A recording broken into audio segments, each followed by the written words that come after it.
everybody. Welcome in tonight. We are here for another night of the latest news and updates as far as the coronavirus and other happenings in our communities. We really appreciate y'all for tuning in. Got a special guest with us here tonight. I've got Griffin Pritchard with me. He is a Tallahassee resident and also longtime correspondent for Tallapoosa Publishers. He's really funny guy, and I'm really glad to have him on tonight. How you doing, Griff? I'm fantastic. Good. I'm so glad to see you. I like that long-time correspondent. Makes it sound like I came with a building. You pretty much did. So, we really appreciate Griff. And like I said, he's a funny guy, and things have been so serious lately, a little bit grim. And it's Friday night. I just wanted to talk to him tonight, kind of be a little bit lighthearted. Griff, why don't you tell me how you have been coping with the coronavirus? Is whiskey an acceptable answer? No. Seriously. Okay. Sorry. I know I've offended just half your listeners. Yeah, coping with it? No, not at all. I'm an extrovert. I need people. Mm-hmm. Other people in this house have been preparing for this their whole life, so they are totally okay with it. Me? No. Christ, no. There's not enough Lexapro in this house to help me survive, which I am so glad the governor listened to all the sovereign citizens who all of a sudden demanded their hair be dyed and give us the opportunity to go back to work, because now I can go to the Coos River Craft House and have a beer with people. You're really excited about it, I can tell. I'm more excited about the people than the beer. See, I'm a homebody, so it hasn't really bothered me all that much, but I know people like you have certainly been struggling. You've also been drinking a lot of coffee, is that right? Yeah, absolutely. Small cup. Well, what about, 2020 has just been tough so far. We've had the coronavirus. Now we have got these murder hornet things. It's just like, what's next? What do you think is going to be next? I just want to know when we enter Jumanji. Seriously, whoever started the game needs to hurry up and finish it, because, like you said, murder hornets, coronavirus, before that, Baptists seeing each other in liquor stores, just everything going all crazy. Hey, what's next? I saw a thing on Facebook. Squigers? Somewhere there's a guy in a lab in Germany going to combine a tiger and a squirrel and just let them take over the world. Phantom Moths? The 10th Star Wars movie? Revenge of the Moth? I could see that. And I'm surprised to hear you call it coronavirus, because this entire time you have officially, professionally referred to it as the Rona. Yeah, it's the Rona most of the time, but also known as the Kung Flu and General So Sickens. Those might be offensive, so I'm going to refrain from those and refer to it as the Rona and coronavirus, or COVID-1984, as the people would believe Big Brother is behind this. That is funny. Well, Griff, I've got to cut you short tonight. I wish I could talk to you all night. I'm sure that our listeners would love to listen to you, but do you have any final message for the viewers tonight? It's going to be okay. We're going to get through this. By God, the churches are open, so you can go in and pray. Amen. And at the same time, the bars are open, so after you get done that, you can go and, have your Irish coffee. So we will get into that tonight as far as what Governor Kay Ivey announced this morning for the amended Safer at Home order after we come back from a quick break. But Griff, I really appreciate you being on tonight. Again, this is Griffin Pritchard. He is a correspondent and columnist for Tallapoosa Publishers. Appreciate you being on. We're going to cut to a quick break, hear from our sponsor, Russ Medical Wound Care and Hyperbaric Medicine, and we will be right back. See you, Griff. Bye. At Russell Medical Wound Care and Hyperbaric Medicine, we want you to know we're open. We take COVID-19 seriously and have put precautions in place for the safety and health of our patients. Don't delay treatment. Wound duration lasting more than 30 days is less likely to heal naturally. We treat all types of wounds, cuts, and burns, so intervene early. Wound care is critical. Call us today.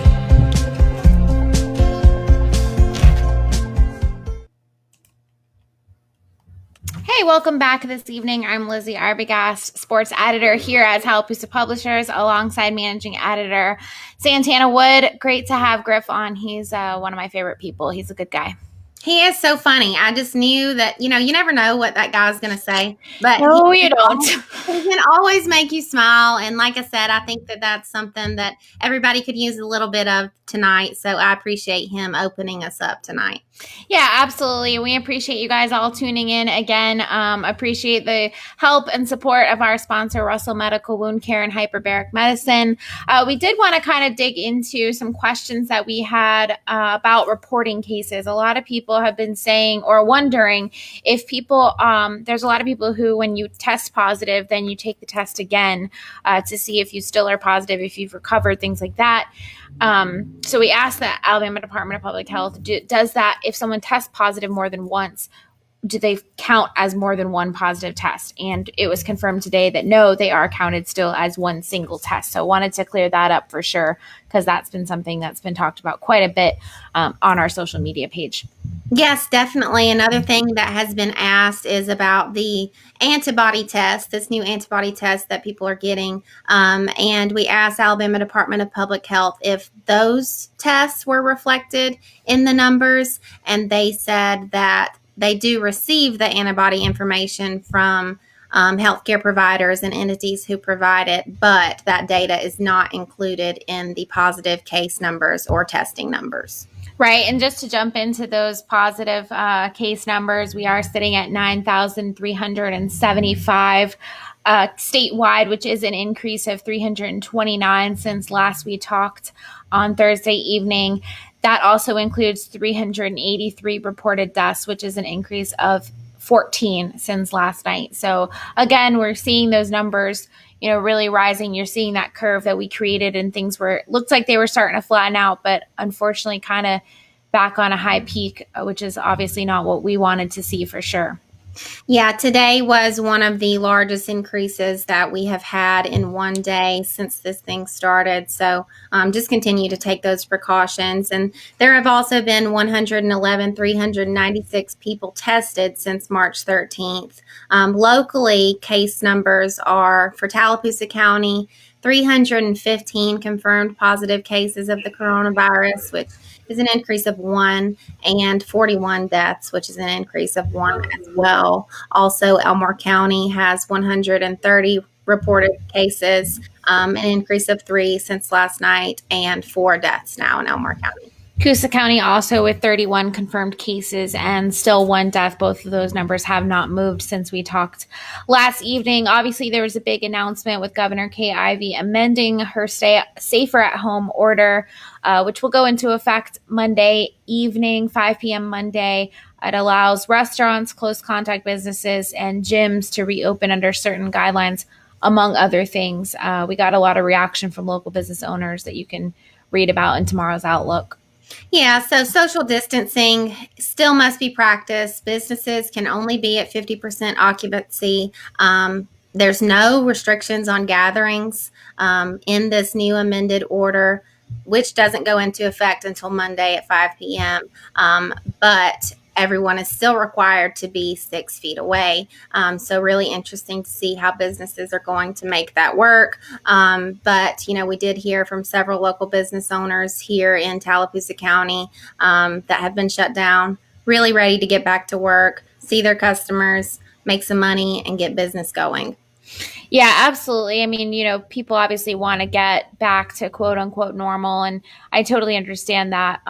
The order seems a little arbitrary. It's hard to, for instance, I was writing about the gyms being back open and the showers. You're not allowed to open your shower facilities, but if you have a pool, that would be allowed to be open. So make sure that you read that pretty carefully, closely before, as a business owner or a customer, that you kind of know what those rules definitely are, so you're not putting yourself in any more harm's way than absolutely necessary. Yeah, definitely. And a lot of people have been asking about the local curfews as well. Alexander City curfew is going to be in effect through Sunday. So Sunday night will be the last night of that 10 p.m. to 5 a.m. curfew. Dadeville is set to discuss its curfew at its meeting on Tuesday. Mayor Wayne Smith is going to recommend they lift that, but it is still in place from 10 p.m. to 5 a.m. until they make that decision Tuesday. So Correct. And Camp Hill is also still in place until further notice. Obviously, keep up with our website. We will definitely update you guys as soon as we know.